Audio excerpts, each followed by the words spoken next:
ಬರೆದ ಮೊದಲನೇ ಪತ್ರಿಕೆ 2ನೇ ಅಧ್ಯಾಯ 4ನೇ ವಚನದಲ್ಲಿ ಒಂದು ಸಾರಿ ನೋಡಿಕೊಂಡು ಮುಗಿಸ್ಕೊಂಡು, ಓಕೆನಾ? ತಿಮೋತಿ 1 ತಿಮೋತಿ 2ನೇ ಅಧ್ಯಾಯ 4ನೇ ವಚನ.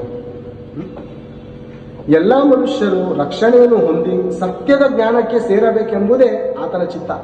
ಸುಳ್ಳಿನ ಜ್ಞಾನವಿದೆ ಈ ಲೋಕದಲ್ಲಿ, ಮೂಢನಂಬಿಕೆಗಳಿದೆ, ಸುಳ್ಳಿನ ಮೂಢನಂಬಿಕೆಗಳಿದೆ,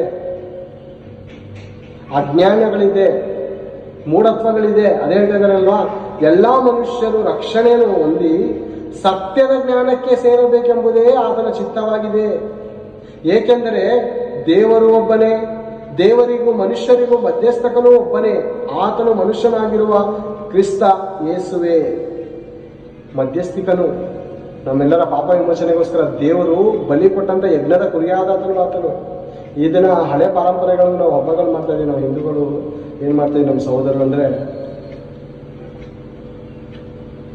ಕುರಿಗಳನ್ನ ನಮ್ಮ ಪಾಪ ವಿಮೋಚನೆಗೋಸ್ಕರ ಕುರಿಗಳನ್ನ ಕುಯ್ದು ಊರ ಹಬ್ಬಗಳನ್ನ ಮಾಡ್ತಾ ಇರ್ತೀವಿ, ಓಕೆನಾ? ಊರ ಹಬ್ಬಗಳನ್ನ ಮಾಡ್ತಾ ಇರ್ತೀವಿ, ಓಕೆನಾ?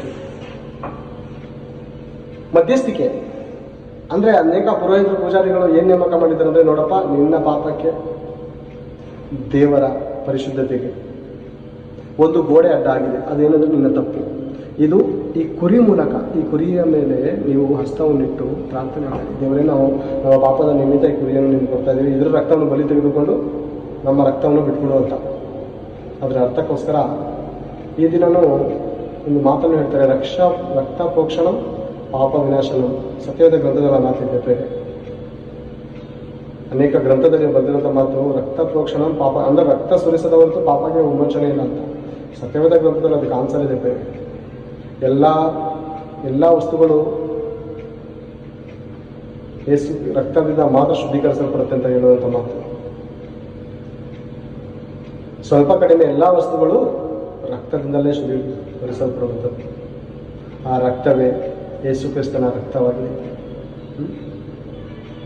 ಆ ಮಾತಿಗೆ ಕಡೆದಾಗ ನೋಡ್ಕೊಂಡು 1 ಪೇತ್ರ 1ನೇ ಅಧ್ಯಾಯ 18ನೇ ವಚನದಲ್ಲಿ ನೋಡಿಕೊಂಡು, ಯಾವಾಗ ನೇಮಕ ಮಾಡಿದ್ರು ಈ ಕುರಿಮರಿನ?